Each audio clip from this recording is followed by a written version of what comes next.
Weinberg called it burning the rocks. You could literally mine rock just for its energy content. Thorium is so common in the Earth's crust that an average American's yearly energy demand, including industry and transportation, could be met by a half barrel of everyday rock.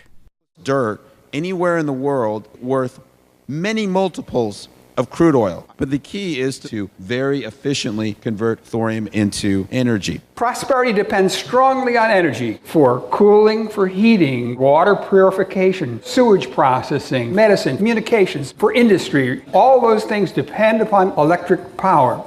It's all well and good to just imagine everyone will stop driving their cars or traveling on jets. I live fairly modestly. I drive an 18-year-old Saturn, but I'm still an American, so that means I use vast amounts of resources no matter how frugal I am.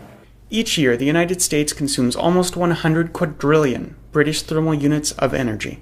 Per capita, that's the equivalent of burning 54 barrels of oil every year for every single American, or 12 tons of coal, or 5,300 cubic feet of natural gas to generate the same amount of energy. As you can probably imagine, the pollution released by harvesting, then combusting any one of these fossil fuel options is immense. Even natural gas, the cleanest of the three, releases substantial greenhouse gases. Today's nuclear reactors run on uranium oxide solid fuel rods. If we had more of today's reactors in operation, only 1 cup of uranium oxide would cover a typical American's yearly energy demand.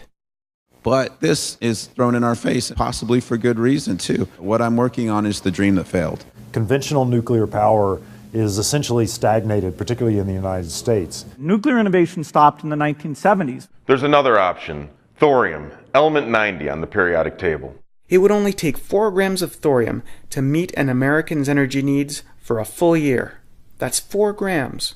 Go out to Nevada and dig down about 12 feet, and in nice tractor-trailer containers, open the doors, and there's barrel after barrel of thorium nitrate, about 3,200 tons, which would provide about 2/3 of the planet's energy needs for a year. Thorium would never need to be mined, ever, if you simply took monazite waste streams that could answer the entire Western world's rare earth crisis. You would stockpile enough thorium to run the entire world on thorium reactors.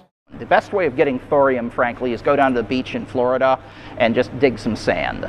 Thorium could serve as an essentially unlimited nuclear fuel. You could catalyze the burning of thorium indefinitely.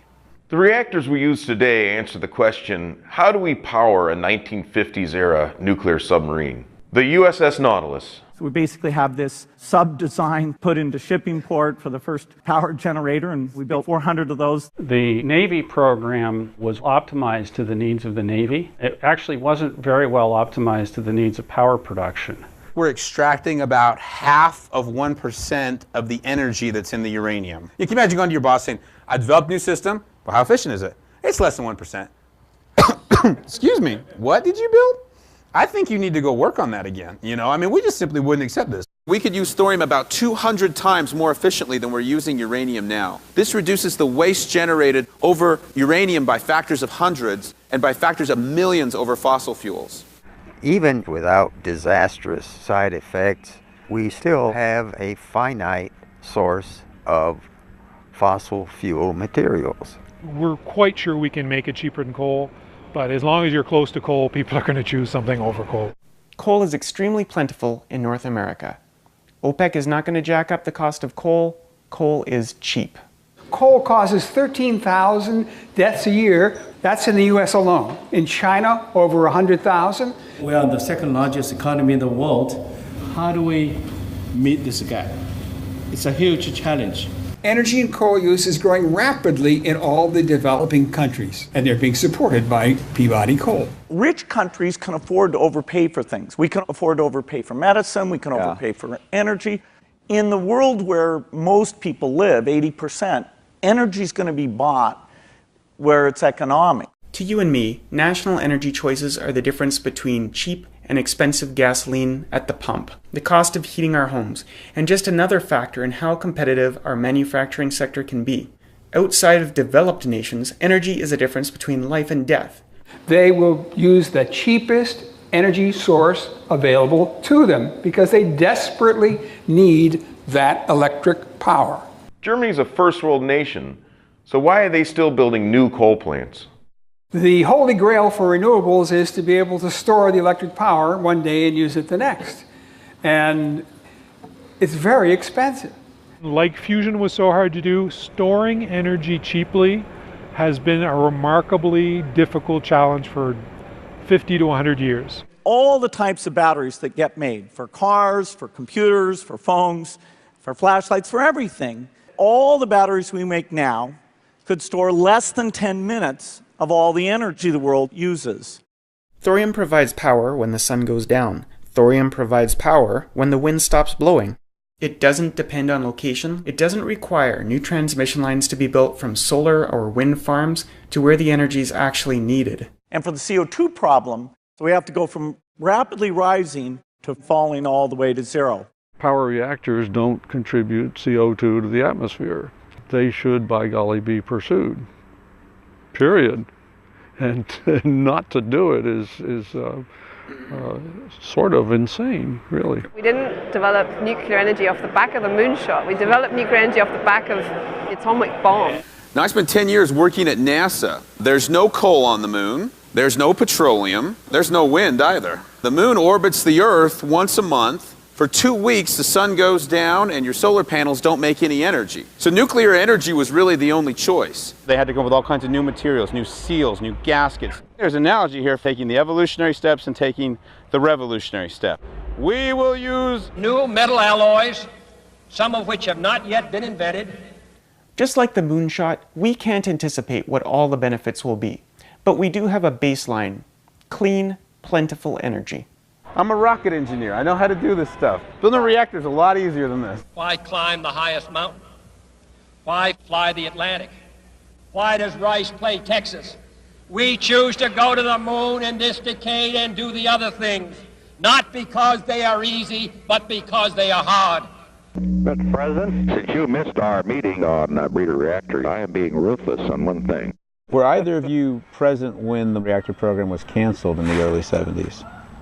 Yeah, we were still working there. Finalizing reports on the performance. How do you feel about the reactor now? Did exactly what we calculated it ought to do, and that's pretty satisfying. Thorium was sidelined due to a range of factors, including political. Any activities that we possibly can should be placed in Southern California. It's very hard to see the green line for the molten salt reactor technology, and then ultimately it was canceled. Put your hand on your desk, sweep it off onto the other side, and you're finished. And became this interesting side note of history until fairly recently. The very same day that we were at Oak Ridge talking about relationship between rare earths and thorium, Chinese Academy of Science made their announcement. We are going to do this. We're going to own the IP. So we very much like to be energy independent. Hey, maybe you shouldn't keep giving away this information. If you want to do something about global warming, it would be a great thing if China built thorium-based reactors instead of coal plants. There are currently about 300 people working full-time on it. China is doing exactly what it needs to do for its people and to raise them out of poverty and give them a standard of living that they deserve, and their government should be congratulated for that. The exploration of space will go ahead, whether we join in it or not. The flip side of that is we're going to exchange Saudi Arabia for China. A lot of the energy used here in China is not for consume, it's for production. Our energy, no matter what, forever is going to cost more than their energy. All we're consuming now is that very, very, very small sliver of natural uranium. Uranium-235 is like silver and platinum. Can you imagine burning platinum for energy? And that's what we're doing with our nuclear energy sources today. We're burning this extremely rare stuff. And we're not burning the uranium-238 and the thorium. So I have a friend who's trying to start a rare earth mine in Missouri. Every known way to extract rare earths from their mineral concentrates, thorium just literally drops out like a rock and you have it. How much thorium do you think you'll be pulling up a year? I think about 5,000 tons. 5,000 tons of thorium would supply the planet with all of its energy for a year. The thorium is free. So it's going to be the most valuable commodity in the world with almost no value. And he goes, and there's like a zillion other places on Earth that are just like my mine. It's a nice mine, but it's not unique. It's not like this is the one place on Earth where this is found. Dig out rare earth metals to make your magnets for your wind turbines, you get a load of thorium. Without heavy rare earths, you're really not in the business of technology. When you use concentrated solar power, you use molten salts as the coolant. So there are synergies. Every time mankind has been able to access a new source of energy, it has led to profound societal implications. Human beings have had slaves for thousands and thousands of years. And when we learned how to make carbon our slave instead of other human beings, we started to learn how to be able to be civilized people. If you gave me only one wish, I can pick who's president, I can pick a vaccine, which is something I love, or having energy be a quarter as expensive and environmentally friendly, I'd pick the energy. Thorium has 1,000,000 times the energy density of a carbon-hydrogen bond. What could that mean for human civilization going out thousands, tens of thousands of years into the future? Because we're not going to run out of this stuff. Once we've learned how to use it at this kind of efficiency, we will never run out. It is simply too common.